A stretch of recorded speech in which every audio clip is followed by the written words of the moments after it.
In the spring of 1985, in a boardroom in Cupertino, California, a 30-year-old man sat and listened as the company he had built decided it no longer wanted him. He had started it in his parents' garage. He had put its first machine on 1 million desks. He had, more than anyone alive, invented the idea of the personal computer as something beautiful, something human. And now the board he had assembled, led by the CEO he had personally recruited, voted to strip him of all power. Steve Jobs was out. He would later say it was the most humiliating period of his life. He was, in his own words, a very public failure. He thought about leaving Silicon Valley entirely. But here is the strange truth at the center of this story. Getting fired from Apple was the best thing that ever happened to him. And not in the soft, motivational poster way you've heard before. I mean, it literally changed the architecture of his mind. And the technology he was exiled to build in those wilderness years is the only reason Apple exists today. This is the story of how a man lost everything he had created and used the loss to become someone the world could never ignore again. This is the rise of Steve Jobs. To understand the man in that boardroom, you have to go back to the beginning, to a decision made before he was even born.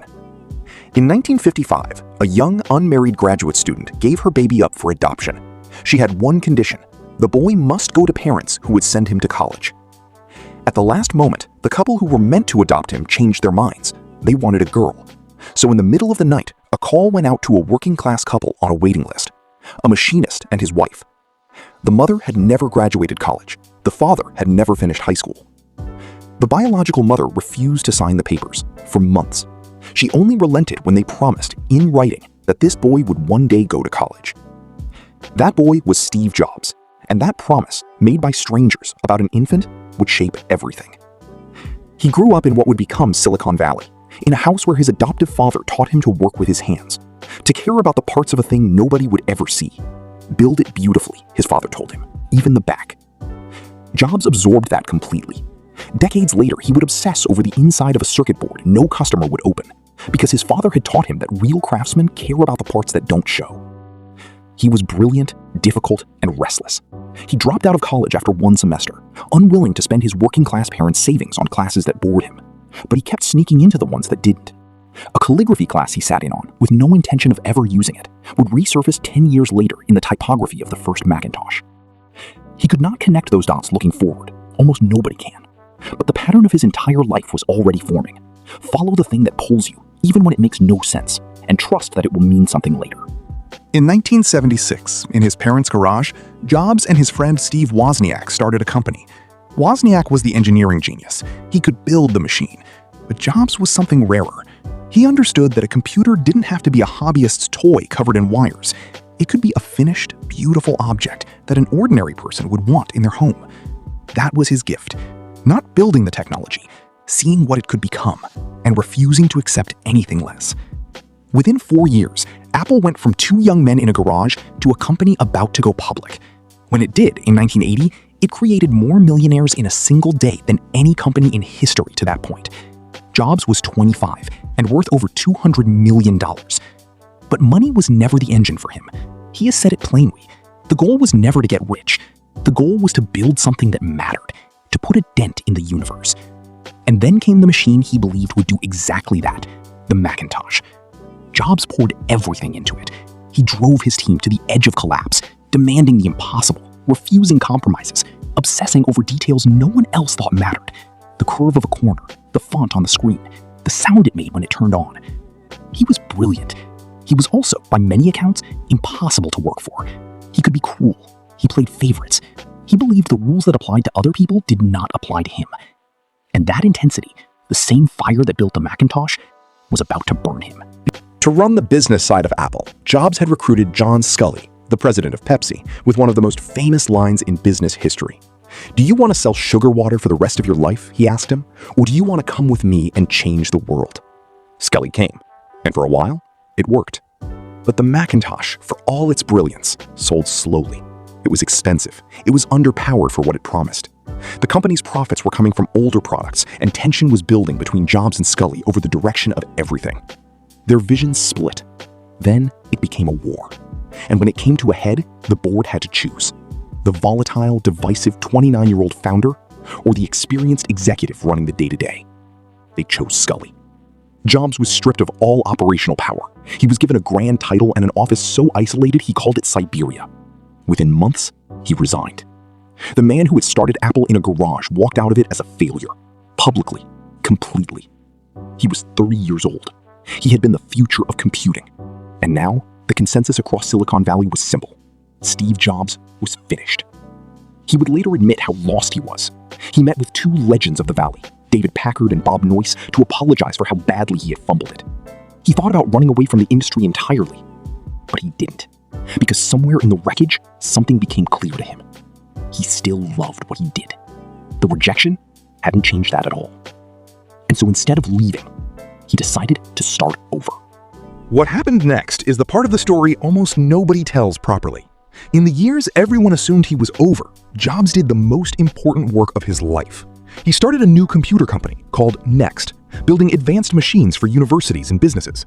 By most measures, Next struggled commercially. It was expensive and it never sold in large numbers. But the software underneath it, the operating system his team built from the ground up, was extraordinary, years ahead of its time. Remember that. It matters enormously later. And then he made a bet that everyone thought was foolish.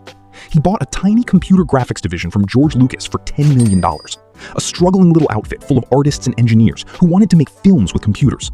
He poured his own money into it for years with almost nothing to show. It nearly bankrupted him emotionally and financially. People close to him wondered why he didn't just quit. That company was Pixar. In 1995, Pixar released Toy Story, the first feature film made entirely with computer animation. It was a phenomenon. When Pixar went public days later, Steve Jobs, the man Silicon Valley had written off, became a billionaire. But the deeper transformation wasn't financial, it was him. The arrogant, scorching young founder who got fired in 1985 had spent a decade learning what it felt like to struggle, to be doubted, to lead people through years of uncertainty without the safety of being the golden boy. The wilderness sanded down some of the cruelty and left something more focused, more patient, more dangerous. He was being remade, and he didn't even know what he was being remade for. By 1996, Apple was dying. Without Jobs, the company had drifted for a decade. Its products were a confusing mess. It was months from bankruptcy. It desperately needed a modern operating system to survive, and it didn't have one. So, Apple went looking to buy one, and the best option available, years ahead of anything else, was the system Steve Jobs had built at Next. Apple bought Next for over $400 million, and the deal came with one extra thing. It brought Steve Jobs home. The man they had fired walked back into the company he founded 11 years later, carrying the exact technology it now needed to live. The wilderness hadn't been a detour, it had been the supply line. He took over a company on the edge of death and did what the old Jobs never could have. He cut ruthlessly, killing dozens of products down to a handful.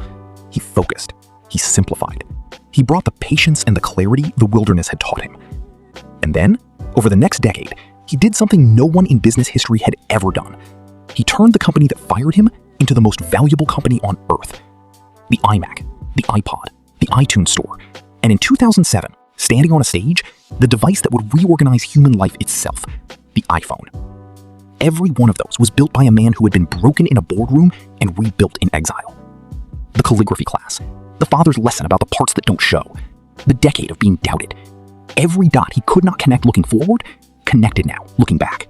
So let's go back to that boardroom in 1985. A 30-year-old man stripped of everything, walking out of the company he built, humiliated, finished, everyone said. Here is what they couldn't see. The firing didn't end Steve Jobs. It removed him from the one place comfortable enough to keep him from becoming what he was meant to be. It forced him into the wilderness, and the wilderness is where he was forged. Without the exile, there is no Next. Without Next, there is no operating system to save Apple. Without Pixar, there is no fortune and no second education in leadership.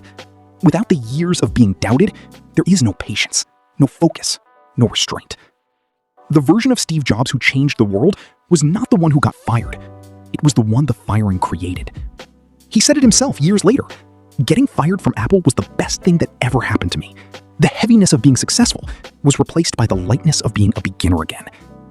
That is the part most people miss about him, and about almost everyone who builds something that lasts. The setback was not the obstacle to the story. The setback was the story. That's how leaders are forged, not in the success, in the wilderness they're driven into, and what they choose to build there. The question is what you'll build in yours. Subscribe to CEO Forge HQ. We'll be here when you're ready to go deeper.